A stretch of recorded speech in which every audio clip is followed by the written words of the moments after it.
Hi, my name is Christopher Stratton, and I'll be your instructor for this course. If you're anything like me, you're naturally a curious sort of person. You may also be kind of a contrarian. That's kind of my nature, what I've always been like ever since I was a very young kid. And it was around in my 20s, maybe around the same age that you are now, that I first began to get interested in philosophy. I was very interested in questions about the existence of God and questions about the Big Bang, where did the universe come from, questions about the meaning of life, why are we here, what's the meaning of existence, all these very big questions. And so I took an intro to philosophy class like you're doing now, because I wanted to explore these issues. And of course, just like you will, I had a great opportunity to explore these issues. But I very quickly realized that philosophy is much, much more than just talking about these very complicated and big questions and issues. So that's what I want to do in this video, is I want to talk to you about what philosophy is. It definitely does involve thinking about all these grand, big philosophical problems and issues, but it also involves more than that. So let's begin with just the word philosophy itself. If we're going to think about what philosophy is, it's helpful to just think about what the word itself means.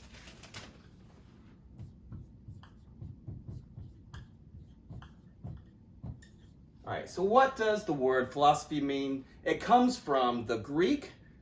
It's broken up into two words, philo and sophia. And in the Greek, philo means love, and sophia means wisdom. And so the literal meaning, all the way back from when Plato first used this word in the Greek, the literal meaning is the love of wisdom.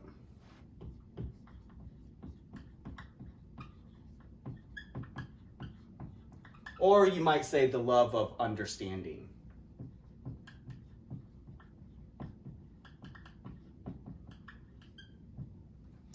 Right, so that's one really nice place to begin. It's the love of wisdom, the love of understanding, but it means much more than that. In fact, we might do a little philosophy here and think about, well, what does love mean, right? Even the Greeks have lots of different words for love. We might think there's different kinds of love. Likewise, wisdom. I already said we might also think about it as understanding, or we might think of it as grasping, or the truth. Right? So there's lots of different ways that we could understand even what the basic meaning of the word is. So what can we do? What can we say? We need to abstract away from just the literal meaning of the word and try to think more generally. Think in much more abstract terms. And so I'm going to come up with a couple of other definitions that we might offer. So this will be our first definition. A second definition is something like this. Carefully thinking through things.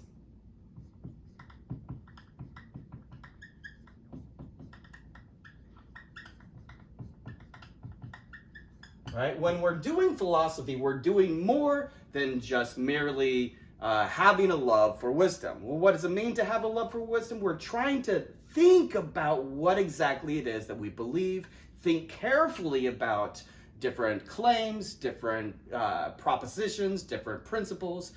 But even that isn't quite enough. What do we mean to say that we're thinking carefully, right? What exactly is entailed by thinking carefully? So let's try to break that down even more. A third definition is the following.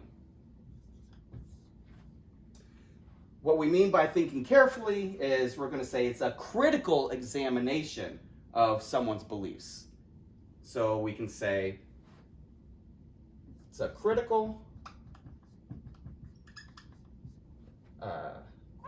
examination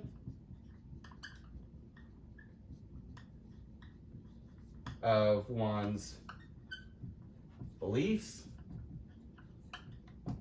But more than just their beliefs, their ideas, their views, etc. Right? But it's not just critically thinking about that. That's very similar to just carefully thinking. What do we mean to say we're critically thinking? Right? So this is somewhat of a negative approach to philosophy, or approach to one's beliefs and what they're thinking, where we're going to be considering the logical entailments that are involved.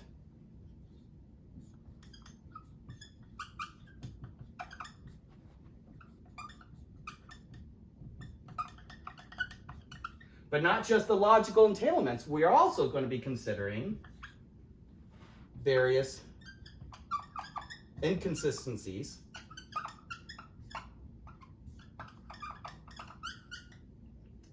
and consequences, etc. Right? So when we're critically examining our beliefs, our ideas, what views we have, we're doing so to try to see what logical implications, entailments, or inconsistencies, maybe there's contradictions that are involved. We're trying to sort of pull things apart, see if there's any objections, any problems, any paradoxes that arise. Right? So we're trying to break down what we believe in order to get a better understanding, a better way of thinking about what it is that we believe, what views we hold. Right? So when we say it's the love of wisdom, we mean it's understanding. But what does it mean to understand something? It means that we're thinking carefully about it. But what we mean by carefully thinking is we're critically examining in order to try to figure out if there's any problems, logical entailments, or that lead to contradictions or inconsistencies or whatnot. That's sort of a negative approach.